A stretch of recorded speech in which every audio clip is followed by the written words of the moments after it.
Karibu Tabora, karibu Toronto. Lakini nataka nikumbushe kwamba tarehe 26 mwezi wa 6 mwaka 2019 ndio ujenzi wa msingi wa zahanati ambao nilisimamia mimi ndio ulifanyika. Kina Daudi watu kwa tunawashuta hapa. Paka aliwekwa ndani hawa. Uongo. Tuliwaambia wamekula mali yetu. Sio hao kina Daudi. Na sisi tu wa kweli, sio kesho tunasema diwani alikuja ndio katengezea mambo hayo. Huyu ni mjanja, kesho kutaanza akaja ukashangama tufanye imejaa pale. Mimi nataka tuwe na umoja. Tusimame pamoja. Na saizi twende tukagaragare pale, hata tushinde kule, hata ugali tukalie kule, tulisafishe lote. Tumepata haki yetu. Tumepata haki yetu. Tumepata haki yetu. Wananchi wa kijiji cha Shauri Moyo, kata Ndevelo, manispaa ya Tabora wamelazimika kufanya maamuzi ya kuzuia na kufunga utepe eneo la mwekezaji waliyemtaja kwa jina la kampuni ya Hexagon, ambapo kupitia mkutano huu wa kijiji mengi yakaibuka kuhusiana na ahadi iliyotolewa na mwekezaji huyu wa kuwajengea zahanati mahali hapa. Kutokana na mwekezaji kutokutekeleza kwa wakati, imepelekea hata baadhi ya viongozi kulaumia kwamba kuonekana labda tumeshirikiana naye kwa njia moja ama nyingine na kufanya mkataba huu usitekelezeke. Lakini kwa upande wa wananchi wameathirika sana kina mama. Zahanati hapa iliyopo karibu iko kijiji cha Ndevelo. Kutoka hapa kufika kule kuna karibuni kilomita 13. Hivyo imekuwa ni tatizo kubwa kwa ndugu zetu kina mama kupata huduma za uzazi na mambo mengine mbalimbali. Eneo hili lina ukubwa wa heka 10 na mwekezaji huyu aliwekeza tangu mwaka 2018 kwa sharti kwamba wajengewa na kijiji zahanati na yeye apewe hizo ekari 10 bure. Malipo yake ni kwamba yeye ajenge zahanati. Badala ya kutekeleza lile swala la kujenga zahanati, amejenga kuishia level ya msingi tu wa zahanati. Kwa hiyo jengo hilo mpaka sasa ule msingi uko pembeni pale, kama mna nafasi tunaweza tukaenda kuuona, haujakamilika. Jengo hili amelifanya likitumika kama chuo kwa muda mrefu, lakini baada hapo alilikodisha, zikawa naendelea shughuli za chuo. Kama mnavyoona jengo jirani pale, yule bwana alikuwa amempangisha hapa, lakini baadaye akajenga jengo lake pale, akahamia pale kwake. Baada ya kushindwa kutekeleza mkataba huu kwa kujenga zahanati ya kijiji, akaweka maslahi mbele binafsi ya kujenga jengo lake, na jengo ambalo analitumia kwa shughuli zake binafsi, kuendesha shughuli za shule, lakini pia nafikiri akipata mkodishaji analikodisha. Kwa hiyo imekuwa kama kitega uchumi cha kwake na kutekeleza maagizo ya serikali ya kijiji. Mkataba tulikubaliana naye kwamba ajenge kwa muda miezi 18, kwa maana ya mwaka 1.5. Lakini leo ni zaidi ya miaka 8. Hakuna utekelezaji uliofanyika. Huenda nia na dhumuni la mwekezaji huyu lilikuwa ni jema kwa wakazi wa eneo hili, lakini kupitia mkutano huu maumivu na majonzi ya wanakijiji hawa ni pale wanapoona hakuna ujenzi wowote wa zahanati unaoendelea kwa zaidi ya miaka 8 sasa, licha ya kwamba mwekezaji huyu amefanya maendelezo binafsi katika eneo la ekari 10 alilopewa na kijiji, ikiwa ni makubaliano ya yeye kufanya ujenzi wa zahanati hiyo mbali na miradi yake binafsi. Alikuwa ni mheshimiwa katibu tawala wa wilaya Tabora mjini manispaa, lakini ana nafasi ya uwakili kwa maana ya mwanasheria. Na mikataba yetu alitengeneza kwa kupitia yeye mwenyewe na kutuletea sisi. Tuliamini ya kwamba hivi yeye ameteuliwa na mheshimiwa rais, ameaminiwa na ngazi ya juu kwa ajili ya wananchi, lakini mwisho wa siku hakutekeleza matakwa hayo. Alichokifanya ni kutudanganya na kututengenezea sheria ambazo zinazoenda kutuangusha sisi wananchi wanyonge wa Shauri Moyo kwa muda wote usiopungua ndani ya miaka 8. Huyo mtu tulimwamini, hatujajua kwamba atakuja kutugeuka mbele ya safari, lakini alikuwa anajidanganya. Leo kula aliko taarifa zote anazo, sio kwamba hajui, na anajua kabisa, na kama hajui atapata taarifa kwamba alikuwa na nia mbaya ya Shauri Moyo. Lakini Mungu yupo. Wana Shauri Moyo ukweli wote umejulikana kwamba hakuna kiongozi yoyote aliyekula hela, isipokuwa tulikuwa tunataka kutapelika wakazi wote wa Shauri Moyo. Lakini zahanati hii ya Shauri Moyo ikikamilika itaweza kuwahudumia wananchi wetu wa kijiji jirani cha Zugimlole. Kutoka hapa kwenda Zugimlole Ibasa ni kilomita 7. Tunaomba halmashauri na mkurugenzi wa manispaa ya Tabora aweze kutekeleza ahadi yake hii aliyeahidi wakati wa uchaguzi mdogo wa mheshimiwa diwani, ili tuweze kujengewa zahanati yetu ya Shauri Moyo na tupate huduma kwa haraka. Lakini wapo waliofika mbali kuhusiana na hiki kilichofanywa na mwekezaji huyu mzawa. Yule bwana amelichukua eneo letu kwa muda mrefu. Tumepita maeneo yote, tumelalamika sehemu nyingi, ofisi zote, kila sehemu, lakini majibu ya ukombozi hatukupata. Leo hii imefika mali halali kurudi kwa wenyewe. Yule bwana yale majengo yetu ameshayatumia, yamemuingizia hela na bado utapeli ukao unaendelea.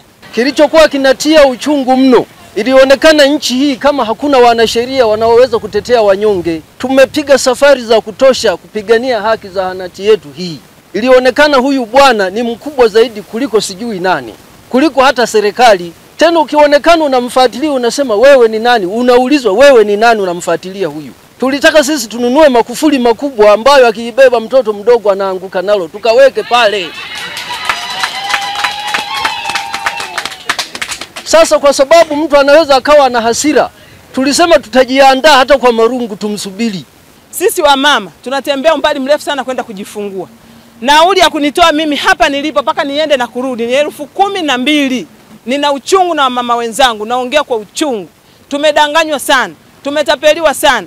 Yule bwana amemaliza mkataba kaandika mwenyewe, kila kitu mwenyewe, alimaliza mwenyewe. Sisi kaja hapa akatuambia nisubirini nitakuja, matokeo yake kazi ikaendelea. Amefanya biashara ya kutosha, pesa aliyochukua imetosha.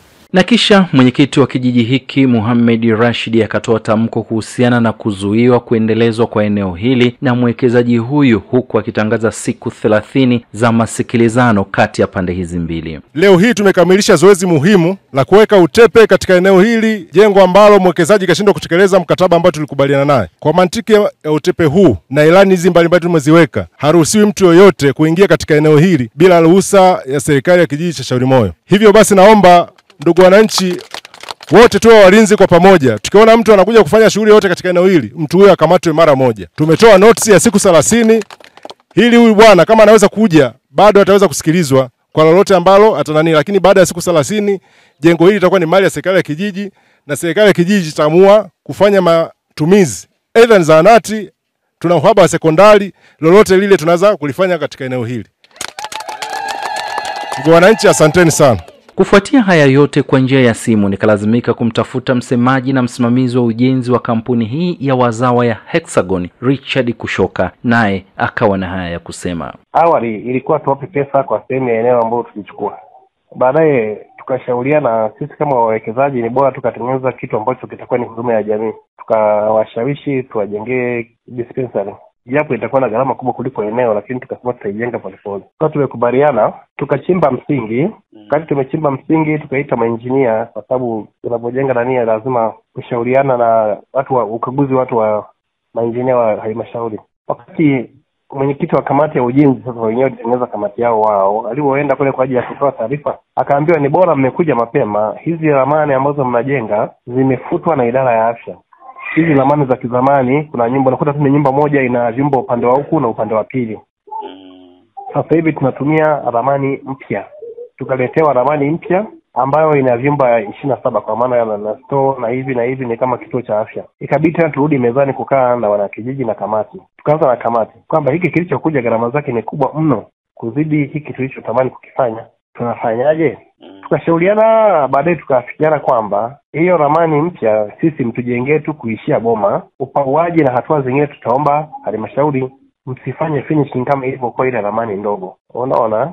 Basi ujenzi uko umeanza, tukajenga msingi kama ulifika eneo la tukio. Nimefika tulipojenga msingi, baadaye wakawa na mgogoro kati ya mtendaji wa kata wa kipindi hicho na mwenyekiti wa serikali ya mtaa wa kipindi hicho. Na ujenzi wetu sisi ulikuwa ni ujenzi shirikishi. Tunahitaji nguvu za wanakijiji kutokana na makubaliano tuliyokubaliana. Kuna mambo mengine walisema wataleta wao, mchanga, mawe wataleta.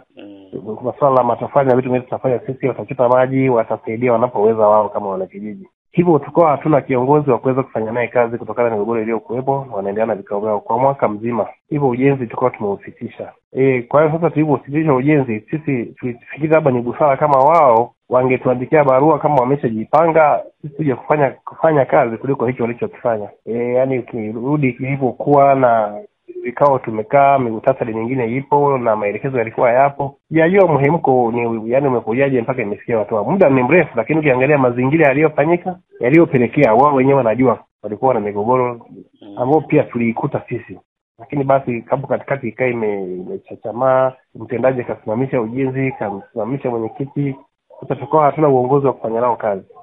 Unaona? Kwa hiyo picha tu ilikuwa ni hivyo, lakini papo ikapelekea sasa muda mwingi na sisi kwa tunaendelea na mambo mengine pia. Labda tu kwa kifupi picha ilikuwa ni hivyo mpaka hapo tulipofika. Haya mengine tu yametokea, mtu anaweza tu akaongea interest yake, lakini mwisho wa siku kilichokuwa mezani ni hicho.